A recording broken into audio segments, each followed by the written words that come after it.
Hello, you wonderful people, and welcome to another episode of Crime Centric. This being a show where I talk about crime dramas that I watch. For today's episode, I'm going to talk about the latest episode of Blindspot. A fantastic episode. This is a heavily focused on Patterson episode, which I thought just the way it was constructed and everything. The moment things kind of repeated, I was like, okay, so you're basically in a coma, reliving everything, and it's like, yep. So it's not even necessarily like a time loop. I love everything about how this episode was executed because it's just that right. It's kind of like a funny episode. Obviously, it deals with some serious stuff, but overall, it's just kind of like some funny things because Patterson's kind of having to relive everything, trying to figure out what went wrong and trying to figure everything out, which is pretty impressive. Like ultimately, let me say that from the beginning.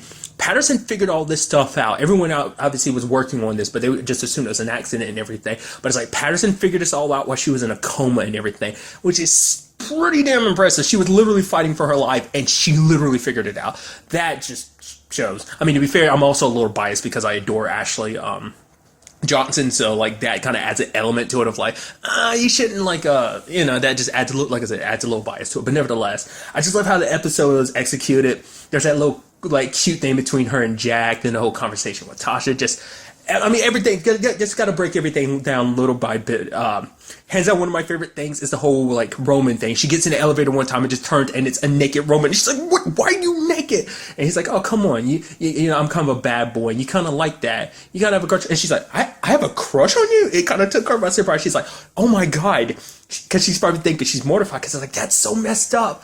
Not only am I into Jane's brother, I'm also into her like twisted brother because like he's kind of a psychopath, and it's like what is wrong with me? And then there's even that point where he's kind of getting closer and they're about to kiss and everything. You see her going, it's just like it's so adorable that it's just like funny that her brain, her subconscious is working like that, and it's like that's an interesting thing. I'm sure.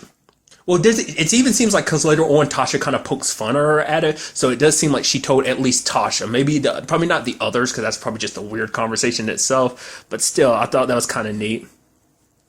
Because I mean, basically, the first time through, everything that happened really did happen. So it's just like the subsequent times through, obviously, weren't real. Especially like the second time through, because that's was like, nah, something's not right. I appreciate that scene too when it's like, oh, we're grilling everybody about what's going on, and you can obviously tell it's like one of those situations when you're dreaming and you realize it's a dream, so you can kind of control it. So basically, everyone's getting questioned in this situation, and she's kind of like you could tell like whoever on the team is interrogating someone, you can tell she's behind the scene like this, like interrogating them as well. So it's just they were basically the people the interrogators were kind of reflecting how she was naturally feeling. Like I said, one of those moments you just take control of your dream and everything.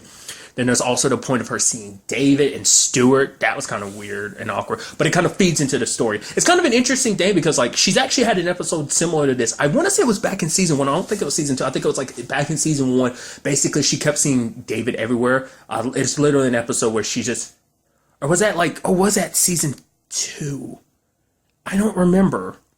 That might have been season 1. It was basically her saying goodbye to David. I think it might have been season 2 because that's around the time she was afraid to take those steps forward because of the whole David situation. And this is obviously reflecting in the fact that she's not even trying to like get out on the dating circuit because it's like, well, because her last 2 relationships didn't end well. There's David, and then there's the things with Borden, so it's like things didn't necessarily end well, so she's super reluctant to kind of date now. I even thought that's kind of interesting, that moment where like she's kind of basically forced into a therapy session, and it's like you have her sitting there and you have like one side is Jack and you're like, oh really, I thought things would kind of be nice to us, and then David shows up and he's like, yeah, and he's sitting on the other side, but it's like, yeah, I mean obviously you've never found anyone as great as me, but this Jack dude seems pretty cool. And then Jack leaned forward and was like, oh man, thank you. And he's like, come on, like you can't blame yourself for the whole Borden situation. I kind of had to take fault for that, but to be fair, like nobody saw that whole Borden thing coming, and so I was just like, it's so good.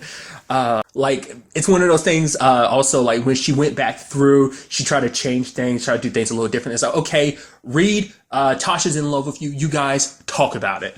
I thought that was so good. But then later on, when she came back, and she's like, I know you're engaged to Meg. What are you talking about? No, we're engaged. It's like, who's Meg? And it's like, I don't know. Her and Reed are being so cute. She's like, okay. She's like, that's super good. She's like, I know it's not real because things should be this way, even though I know they're not real. So, but basically, the whole aspect of that episode was dealing with the fact is that she was super reluctant to forgive herself because she blamed herself for a lot of stuff, in particular David's death and Stewart's death. Like she just couldn't move on, and that's something like Borden played in this episode, being like, hey, the fact of the matter is, like, you won't be able to move on with your life until you stop living in the past. Like, she's holding all this regret because she blames herself for not, she's the reason, she blames herself thinking she's the reason why David died. She's the reason Stewart got killed. The former director, she also blames herself for his deaths as well, too. I even kind of appreciated really quickly about the whole situation, like how her dreams did kind of reflect that too. And Tasha was like, "Oh, shouldn't you, ask David out? Shouldn't you be going out on a date with David?" She's like, "Yeah, David's dead." It's like, you and your excuses. And she's like, "Okay," because the dreams are still molding themselves to be a reflection of what really happened. So like the events could kind of continue. And even when she doesn't want them to continue, she's literally in her therapy session. She's like, "I just won't go to the machine that's going to explode." She closes her eyes, opens it. The chair is literally, she's been warped to the room where it goes. Well, she's like, "Really?"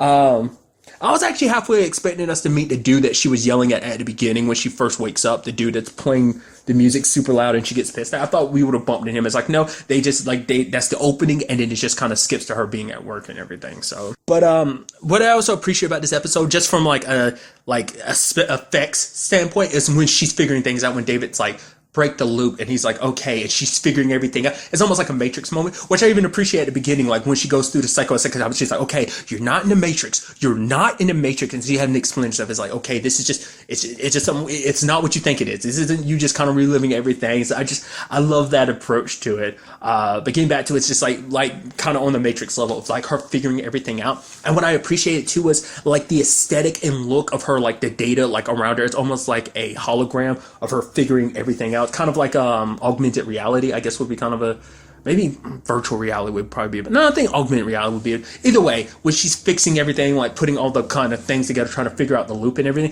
I thought that was so interesting because aesthetically it reminded me of Jane's new tattoos. It's just how, like, when you put the thing up and they glow like that, just the color and the vibe of them, like their design just mimicked her tattoos. I don't know whether that was 100% on purpose or not. I feel like it was.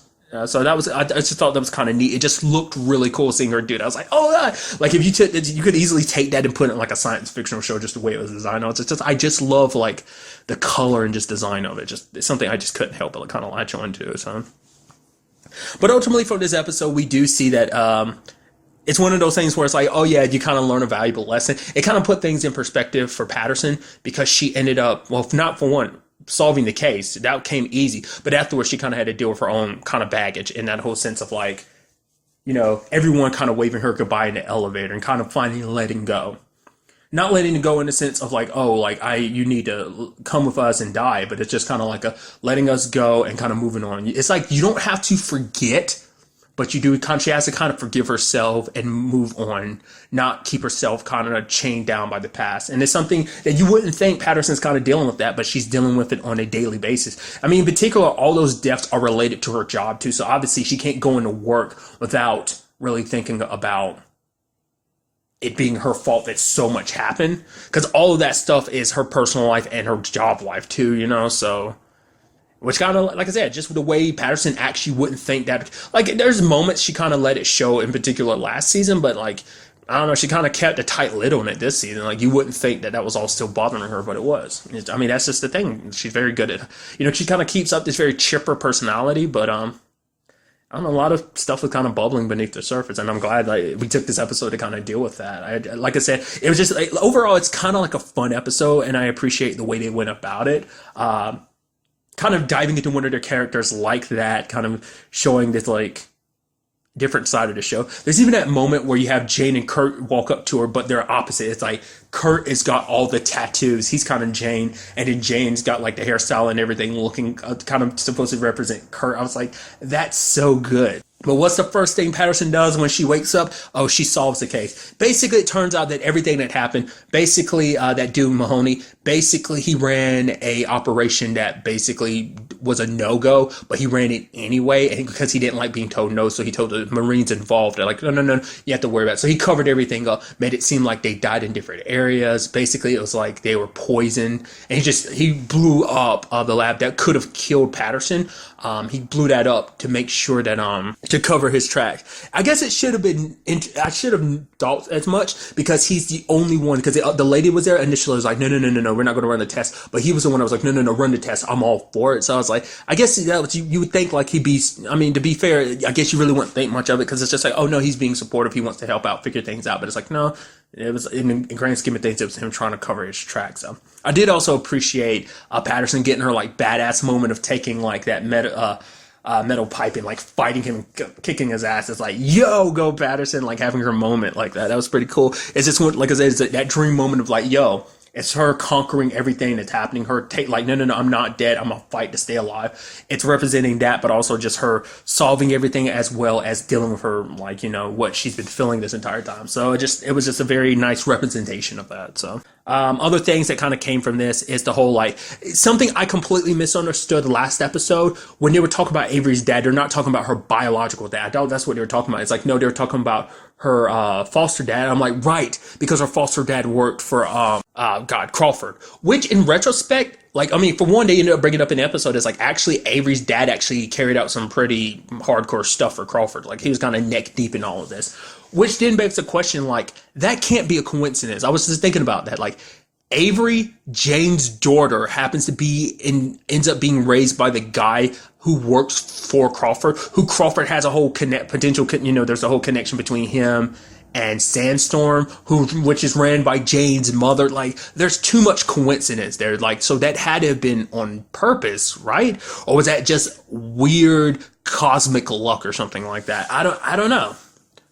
Because that's just such an interesting thing that Avery would still fall somewhere in the circle of all this connected stuff, like Crawford to Sandstorm and all that, like that she would still kind of fall in that realm. So, because initially Jade and Kurt was kind of like, no, we need to tell her, but Jade was like, no, we need to wait. But Patterson kind of put it out there, and I thought that was such an interesting aspect of the show. Aspect of everything that Patterson experienced that I didn't even realize. It was an aspect of like, oh, we are reliving the same mistakes, because with Kurt and Jane, it's like they kept half-truths from each other. They told half-truths, and what did it do? It almost destroyed their relationship. So it's like, tell Avery what we know now before she ends up finding out later on, and if she finds out that, you kept this from her, it'll destroy everything. I mean, to be fair, same thing happened to Roman. You didn't tell Roman everything, and what did it do? It crushed him, and he ended up becoming the bad guy that he currently is right now. It played a part in it. The argument could be made he was going to go down this route nevertheless, but it might have helped him along. Either way. Then there's the whole Tasha and Reed thing. Sorry about that. Reed is like, yo, I proposed to Meg. He ends up telling Patterson and Tasha, and it's like, whoa. And it's like, hey, so Tasha, I want you to be my best man, which understandable because like Tasha's like his best friend, of course. Which I'm sure Kurt's gonna be a little hurt, like, oh, you didn't ask me. But at the same time, it might be like, I'm okay with it. I don't know. I feel like Kurt could really go either way. But even Patterson's like, oh, that's gotta be tough. Which Tasha's like, no, it's okay. And it's something that Tasha kind of put in perspective too, because she's like, when it came to Reed, her and Reed like had their moment when he kissed her, but she pushed him away. And so she's like, kind of like, in her mind, it's kind of like really messed up for her to kind of trample on his happiness. There's that angle, but also it's because like I pushed him away. He went off and got with someone else because I was pushing him to do that, and he did. I was like, oh yeah. Because I remember every time, like after that kiss and everything, she'd be like, oh my God, I saw you with that lady at the bar. Look at you. She's super pretty. Like, trying to be like a best friend, trying to be a bro, but hiding how she really feels. And that kind of is kind of a repeat too, because that's something I brought up a couple of episodes back recently. I was completely under the impression that, like, because I didn't remember season 2 as clearly as I thought I did, but I thought they got together, but it's like, no, they never did. And I think it also added to it was my assumption, because I thought like that, I thought like there was something between them in the time skip, and then like they both went their separate ways. So it's like things never happened, but obviously there was this little thing where like he likes her and she likes him. Did I say that right? I hate when I do it. When he likes her and she likes him. I might have said it right the first time, but I had to stop myself because I didn't remember if I repeated it. I don't know. I get so caught up sometimes when I'm talking. I don't pay attention to what I'm saying. It happens way more often than I like to admit. Nevertheless, that's staying in there. Like, they're both aware of it to a certain degree, but they're not really acting on it. Because sure, for Reed, it's like, no, well, I need to move on. Tasha doesn't feel that way. So maybe he kind of has he might not have an inkling of it. I mean, Tasha knows how he had felt about her, but now it's like, well, he's moved on, so he obviously doesn't feel the same way. And like I said, once again, last thing you want to do is trample on someone's relationship, which there's part of me that's like, trample on that relationship. You and Reed get together. Shut up and get together. There's part of me that's like that. Even Patterson, like, tell him the truth. Like, either tell him the truth or move, kind of like, do what you're giving me the advice to do and just kind of move on, kind of uh, live your life, kind of what am I trying to find? What's the words I'm looking for? I'm sorry, I'm kind of spacing here. Kind of get about it out there in the dating circle is kind of what that's all about. So I don't know. At first, she was kind of like she'll kind of keep it in mind, but she'll keep quiet about it. It's kind of her mindset about it. But Patterson's kind of like, don't do that. So, like I said, it was just an interesting aspect, like that whole like, oh, don't repeat history thing. I was like, I did not even catch any of that until Patterson pointed it out, and I'm like, oh, right, that is kind of like, huh? I mean, that's what that dream was also, because I was curious to find out what that whole like Kurt and Jane aspect was, because she walked past it like the third time through. No, the second time through, she was like, no, I'm gonna focus on this. She completely ignored a Kurt and Jane conversation. I was like, that's kind of interesting. So nevertheless, it was just kind of a unique way of telling this story at just kind of a very character development episode in that sense. And we also end up getting the surprise at the end of it all. It's like, oh, actually, Borden is still alive. Which is like, technically Patterson's dream was telling her something, with something I didn't even notice either. It's like, oh, there's all these other people who are in the elevator, but who's the one person that never showed up at the elevator that popped up in her dream? Borden. He was just everywhere but the elevator, telling her, he was telling her to move on and stuff like that, but it wasn't like in the same sense as the other three. So that was kind of interesting. Which you had the guy like, okay, like I'm getting patched up, but it's like, oh, we're ready for the attack soon. So it's like, is he continuing Sandstorm's work? Like subsequently, since, I guess because everyone thinks he's dead, he can still keep working? Or is he actually working for Crawford and we just don't know it? I don't know, like that's something to kind of think about. And also quickly, gosh, I'm forgetting about that. So many other scenarios, I almost let it slip my mind. I would assume it's supposed to be like a Breakfast Club reference. When Patterson opens the elevator and it's the class scene, and you even have like, she's like, oh, Roman actually was trying to help us. He's like, oh man, damn, I'm really good. And each one playing like a stereotype. You have like Jane with the long hair kind of being all emo-ish, and Tasha in the back kind of being like Miss Popular. And you have like Kurt in the front being Mr. Jock. I was just like, that's so cool and interesting how that was kind of executed and stuff like that. Like I said, I'm pretty sure it's supposed to be a reference to the Breakfast Club, but maybe it wasn't. Maybe it's just supposed to be a school setting anyway. I mean, it kind of fits what they were aiming for. Either way, especially like when I saw the way Roman was dressed, that kind of made me go, is this Breakfast Club? I can't remember. To be fair, I'm referencing that movie. I don't think I've ever watched that movie all the way through. I know bits and pieces, and I've seen other stuff reference it. That's the only way I know that movie is through references. Which is kind of a weird way to know a movie, but I think a lot of people experience that, especially like nowadays. Like you'll kind of watch something like, oh, so that's what that reference was from. Now I kind of understand that joke a little bit better. Nevertheless, it was just kind of something I wanted to also add in there. So I am curious what this whole Borden situation was about. Even though this is a funny episode, obviously we're dealing with some serious things. That's like the biggest thing of like, yo, there was like, wasn't just some character development. This was a like heavily a plot development episode because Borden's still alive. And the question is, who is he working for? I'm kind of going like, especially if Crawford's connected to this whole thing, that could be who Borden went to, because maybe, I mean, it makes you wonder, well, because obviously Roman knew about it. So I'm sure, like I said, I'm still curious about the whole Crawford and Shepard connection. Like, why weren't they necessarily working together? What, I mean, he funded it, but like, were they directly working together or not? Once again, was it dumb luck that Avery ended up with a guy as a dad who was who worked for Crawford? And maybe that's why, because wasn't it her dad or wasn't her mom? I think it was her dad. Her dad killed himself. Maybe it wasn't even just about his wife. I mean, maybe like Avery thought her mom died of natural causes, but maybe there's more to it. Like, oh no, your mom was killed, but he covered it up. Or maybe it's a situation of like he killed himself because either he wasn't like he didn't actually kill himself, that he crossed Crawford or something. Maybe he got tired of doing all the bad stuff that he was doing and he wanted out, and Crawford killed him for that. Or he killed himself because he couldn't live with all the bad stuff he'd done, and it could kind of float either way. So, like I said, overall, just a fantastic episode, and I'm very interested to see where the next episode takes us with all of this.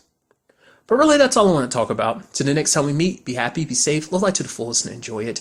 Good day, and good